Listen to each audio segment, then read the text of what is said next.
I think if other people were to describe me in 3 words, they would probably be awkward, shy, and disabled.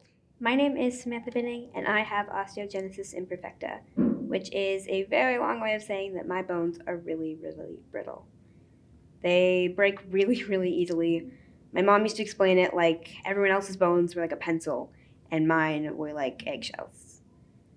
There's 3 different types of OI, and so a lot of people kind of get confused because some people with OI are, normal people. They can do sports, they can do all these things.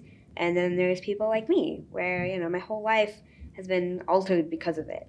And so I'm kind of on the severe end of that scale. When I was little, things were really hard for my parents. And I was really, really, really breakable. I would break a lot because I didn't really know what to do to not break.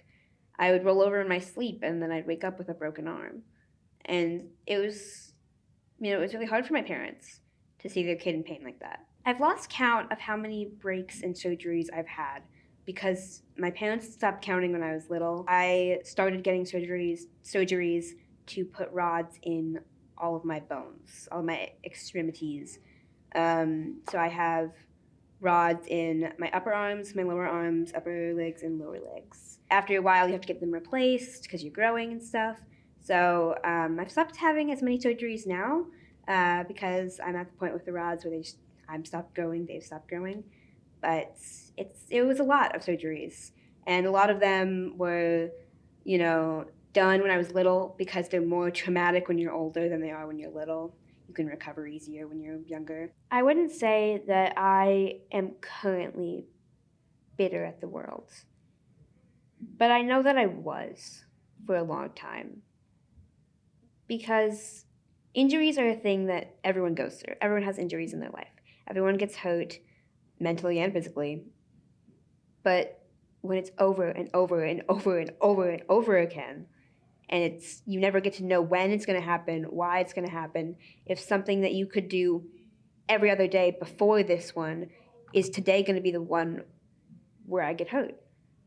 And every day I have to think about those things. Is today the one with the big accident happens and my whole life changes. As of now, there is no cure for OI.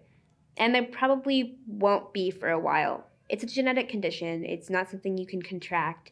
There's nothing that I can do, a pill necessarily that I can take that will just make it go away. I've been on an IV medication for a while that can kind of help slow it down, I guess, if that makes sense. But there is no cure. There probably won't be a cure.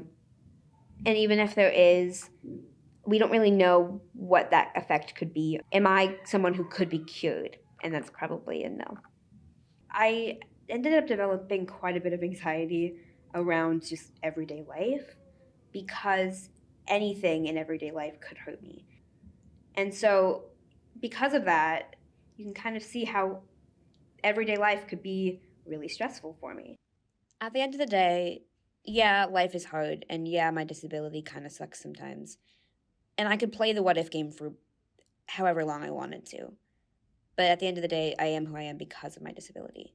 If I were to describe myself in 3 words, I would probably say anxious, smart, I'll give myself that, and disabled.